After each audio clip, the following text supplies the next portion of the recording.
قرآن مجید کی دولت والی یہ ایک سورت جو 2 دن پڑھتا ہے 2 کروڑ مل جاتے ہیں، 5 دن پڑھیں تو 5 کروڑ مل جائیں گے، 10 دن پڑھیں تو 10 کروڑ مل جائیں گے۔ دونوں ہاتھوں میں ہر جگہ سے دولت ہی دولت آئے گی۔ بسم اللہ الرحمن الرحیم۔ آج کی ویڈیو کا جو ٹاپک ہے، صرف اور صرف ایک تسبیح آپ کی خدمت میں پیش کرنے جا رہا ہوں۔ انشاءاللہ یہ تسبیح جو بھی کرے گا اللہ تعالیٰ اس کو مالا مال فرما دے گا، اللہ تعالیٰ اس کے گھر میں رحمتیں برکتیں عطا فرمائے گا۔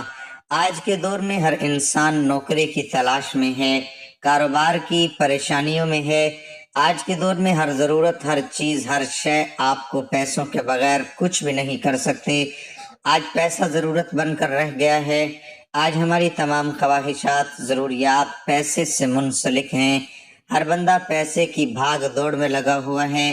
اس پیسے کو تو حاصل کرنا اتنا بھی آسان نہیں ہے جتنا ہم لوگ سمجھے بیٹھے ہیں۔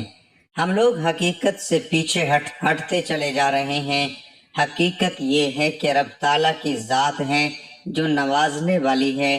رب تعالیٰ کی ذات ہے جس نے نصیب لکھ دیے ہیں، اور جس کے نصیب میں جتنا پیسہ، جتنی دولت، جتنا سکون لکھ دیا گیا ہے، اس کو اس سے ایک ذرہ بھی زیادہ نہیں ملنے والا۔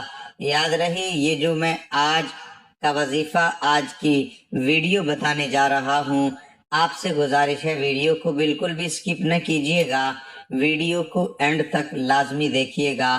آج کی ویڈیو انشاءاللہ آپ کے نصیبوں کو بدل دے گی، آپ کے مقدر کو 4 چاند لگا دے گی۔ عمل کی طرف چلتے ہیں۔ جیسا کہ میں نے بتایا کہ آج کے دور میں ہم اپنے نصیبوں پر اعتماد نہیں کرتے، اور کیا کرتے ہیں، یہاں وہاں پیروں فقیروں کے پاس بھاگنا شروع کر دیتے ہیں، یہاں وہاں لوگوں کے پاس جا کر تعویذ اور دوسرے مسائل پر عمل کرنا شروع کر دیتے ہیں۔ ہم ایک کمیٹی ڈال لیتے ہیں، یعنی اس بابے کے پاس، اس فقیر کے پاس گئے، اس کو 1000 دیا، 2000 دیا، اس نے کمیٹی ڈال لی۔ اس طرح سلسلہ چلتا رہتا ہے۔ یاد رہے، آج کے دور میں کئی فقیر ہیں جو واقعی اللہ والے ہیں، لیکن زیادہ تر نے کاروبار اور پیشہ بنا کر اس اللہ تعالیٰ کے کلام سے لوگوں کا اعتماد اٹھا دیا ہے۔ کوئی شک نہیں کہ فقیر کامل بھی، پیر کامل بھی آج کی دنیا میں پائے جاتے ہیں، لیکن پیسہ وارانہ لوگوں نے ان معاملات پر ایک بحث چھیڑ دی ہے۔ ہم اس کی طرف نہیں جائیں گے۔ آپ کی خدمت میں جو ایک تسبیح پیش کرنے جا رہا ہوں، انشاءاللہ اس تسبیح کے کمالات دیکھیں گے، آپ خود اپنی آنکھوں سے اس تسبیح سے آپ جان جائیں گے کہ رب تعالیٰ کو راضی کرنا کتنا آسان ہے۔ اس تسبیح سے آپ رب تعالیٰ کی توجہ اپنی طرف متوجہ کریں گے۔ جب رب کی رضا آپ کی رضا میں شامل ہو جائے گی، جب رب تعالیٰ آپ کے کیے گئے عمل سے، یعنی کی گئی تسبیح سے راضی ہو جائے گا، تو پھر آپ رب تعالیٰ سے جو بھی مانگیں گے اللہ تعالیٰ ضرور عطا فرمائے گا۔ سب سے پہلے تمام بھائیوں اور بہنوں سے گزارش ہے کہ آپ نے 2 رکعت نفل صلاۃ التوبہ کے پڑھنے ہیں۔ یہ توبہ کے نفل میں بار بار اس لیے بتاتا ہوں کہ ہم گنہگار ہیں، پتہ نہیں کون سی گھڑی ہماری زبان سے اور جسم سے روح پرواز کر جائے اور ہمیں اپنے گناہوں کی بخشش کا موقع نہ ملے۔ اس لیے 2 رکعت نفل صلاۃ الحاجات کے پڑھ کر آپ نے اللہ کے حضور گڑ گڑا کر اپنے گناہوں کی معافی طلب کرنی ہے۔ گڑ گڑا کر اللہ تعالیٰ سے اپنے پیچھے والے تمام اعمال اور اپنے ضمیر کے اندر جھانکنا ہے۔ ہر بندہ جب اپنے اندر جھانکتا ہے تو اسے اپنی کمی کوتاہیوں کی خبر ہو جاتی ہے کہ وہ کیسے اور کیا کیا کرتا رہا ہے۔ اللہ سے اپنے گناہوں کی معافی طلب کرے۔ معافی طلب کرنے کے بعد یہ جو عمل آپ کی خدمت میں پیش کرنے جا رہا ہوں، یہ آپ نے کسی بھی نماز کے بعد کوشش کریں کہ نماز عشاء کے بعد آپ نے یہ تسبیح کرنی ہے۔ اول و آخر درود پاک پڑھنا ہے۔ القہار اللہ تعالیٰ کے صفاتی ناموں میں سے ایک نام ہے۔ القہار کے معنی ہے قہر والا، غالب۔ اللہ تعالیٰ نے فرمایا، ترجمہ، وہ اللہ بندوں سے اوپر ہے اور ان پر غالب ہے۔ اور وہ حکمت و دانائی والا ہے اور ہر چیز کی خبر رکھنے والا ہے، وہ قہار ہی ہے۔ تبھی گردنیں اس کے لیے جھک گئیں اور بڑے بڑے دنیاوی ظالم ذلیل و رسوا ہو گئے، اور بڑے ہی باوقار چہرے اس کے سامنے بجھ جاتے ہیں۔ تمام مخلوقات اس کے سامنے پست ہو گئی، اور تمام اشیاء نے اس کے جلال و عظمت و کبریائی اور اس کی قدرت کو مان لیا، اور اس کے سامنے تمام اشیاء کمزور اور ساکن ہو گئیں، اور اللہ کی حکمتوں اور اس کے غلبے کی وجہ سے دب گئیں۔ قہار کا مطلب ہے جو اپنے ظالم اور جابر دشمنوں کا غلبہ توڑے، ان کو ذلیل کرے، بلکہ وہ جس کے قہر و غضب اور قدرت کے سامنے ہر موجود شے بے بس ہو اور اس کے قبضے میں عاجز ہو۔ جگہ چھوڑے بغیر وطر پڑھنے کے بعد آپ نے یہ تسبیح کرنی ہے۔ تسبیح کرتے وقت آپ نے رب تعالیٰ کو آنکھیں بند کر کر سامنے مدینہ منورہ کا منظر پیش کرتے ہوئے حضور صلی اللہ علیہ وآلہ وسلم کی، نبی کریم صلی اللہ علیہ وآلہ وسلم کی سفارش کرتے ہوئے، ان کی زیادہ سے زیادہ ان کے وسیلے سے مانگتے ہوئے یہ رب تعالیٰ کے حضور پیش کرنی ہے۔ تسبیح پڑھنے کے بعد آپ نے نبی کریم صلی اللہ علیہ وآلہ وسلم کے سپرد یہ تسبیح کر دینی ہے، اور ان سے درخواست کرنی ہے کہ رب تعالیٰ سے سفارش کریں، میں نے یہ جو تسبیح پڑھی ہے اس کی برکات سے میری خالی جھولی میں اپنی رحمت برکت نواز دے۔ رب تعالیٰ انشاءاللہ نبی کریم صلی اللہ علیہ وآلہ وسلم کی سفارش کو کبھی نہیں ٹالے گا۔ یہ ہے وہ تسبیح جو آپ نے کرنی ہے۔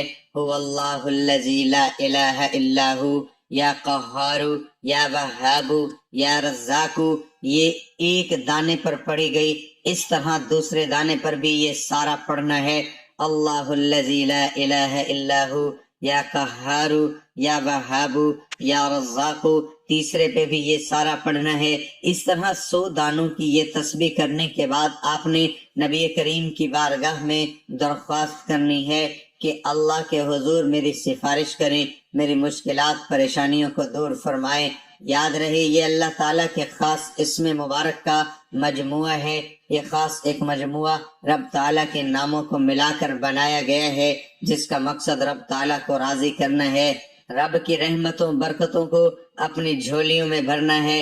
هو اللہ الذی لا الہ الا ہو، وہی اللہ ہے جس کے سوا کوئی معبود نہیں۔ اس سے پہلی آیات میں قرآن مجید کی عظمت و شان بیان کی گئی، اور اس آیت سے اللہ تعالیٰ اپنی عظمت و شان بیان فرما رہا ہے کہ وہی اللہ ہے جس کے سوا کوئی معبود نہیں، اور اس کی شان یہ ہے کہ وہ ظاہر اور پوشیدہ، نیز موجود و معدوم سب کو جانتا ہے، اور وہی بڑا مہربان رحمت والا ہے۔ انشاءاللہ جو شخص پاک نیت اور پختہ ارادے سے بہترین ایمان رکھتے ہوئے رب تعالیٰ کے سامنے یہ کرے گا، اللہ تعالیٰ غیب سے مدد کے اسباب بھی پیدا فرمائے گا، غیب سے مشکلات پریشانیوں کو دور بھی فرمائیں گے، تمام مسلمانوں کے لیے آسانیاں بھی پیدا فرمائیں گے۔ یاد رہے تسبیح کرنے کے بعد رب کے آگے جو بھی دعا کریں گے رب ضرور پوری فرمائے گا۔ تم اپنے دین کو اللہ کے لیے خالص کر کے اسی کو پکارتے رہو، چاہے کافر برا مانے۔ دعا عبادت ہے اور دعا سے گریز تکبر ہے۔ تمہارے رب نے فرمایا ہے مجھ سے دعائیں کرو، میں تمہاری دعاؤں کو قبول کروں گا۔ یقین مانو جو لوگ میری عبادت سے خود سری کرتے ہیں وہ جلد ہی ذلیل ہو کر جہنم میں پہنچ جائیں گے۔ دعا مانگ کر نتیجہ اللہ تعالیٰ کے ذمہ کرم پر چھوڑ دینا چاہیے کہ رحمان و رحیم خدا ہمارے ساتھ وہی معاملہ فرمائے جو ہمارے حق میں بہتر ہے۔ قضاء الہی پر راضی رہنا بہت اعلیٰ مرتبہ ہے، اور حقیقت میں ہمارے لیے یہی مفید تر ہے، کیونکہ ہمارے علم ناقص ہے جبکہ خدا کا علم لامتناہی و محیط ہے۔ بارہا ہم اپنی کم علمی سے کوئی چیز مانگتے ہیں، لیکن اللہ تعالیٰ اپنی مہربانی سے ہمیں منہ مانگی چیز نہیں دیتا، کیونکہ وہ چیز ہمارے حق میں نقصان دہ ہوتی ہے۔ مثلا بندہ مال و دولت کی دعا کرتا ہے لیکن وہ اس کے ایمان کے لیے خطرناک ہوتی ہے۔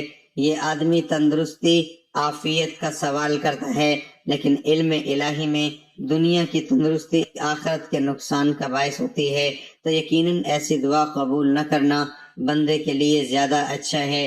نبی کریم صلی اللہ تعالی علیہ وسلم کی دعائیں بہت جامع ہیں، ان میں سے کچھ اپنے لیے منتخب کر لیں تو بہت عمدہ ہے۔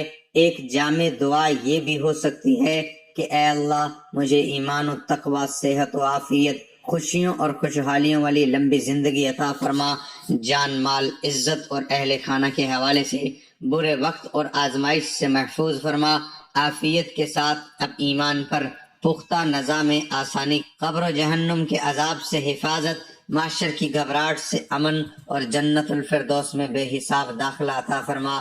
یہ سب دعا میرے ماں باپ، بیوی بچوں اور بہن بھائیوں کے حق میں قبول فرما۔ حضرت ابو ذر رضی اللہ تعالیٰ عنہ سے مروی ہے کہ حضور نبی اکرم صلی اللہ علیہ وسلم نے بیان کیا کہ اللہ تعالیٰ نے ارشاد فرمایا، اے میرے بندو، میں نے اپنے اوپر ظلم کو حرام کیا ہے اور میں نے تمہارے درمیان بھی ظلم کو حرام کر دیا، لہذا تم ایک دوسرے پر ظلم نہ کرو۔ یہ میرے بندو، تم سب گمراہ ہو سوائے اس کی جس کو میں ہدایت دوں، سو تم مجھ سے ہدایت طلب کرو، میں تم کو ہدایت دوں گا۔ اے میرے بندو، تم سب بھوکے ہو سوائے اس کے جس کو میں کھانا کھلاؤں، بس تم مجھ سے کھانا طلب کرو، میں تم کو کھلاؤں گا۔ میرے بندو، تم سب بے لباس ہو سوائے اس کے جس کو میں لباس پہناؤں، لہذا تم مجھ سے لباس مانگو، میں تم کو لباس پہناؤں گا۔ اے میرے بندو، تم سب دن رات گناہ کرتے ہو اور میں تمام گناہوں کو بخشتا ہوں، تم مجھ سے بخشش طلب کرو، میں تم سب کو بخش دوں گا۔ اللہ ہم سب کا حامی و ناصر ہو۔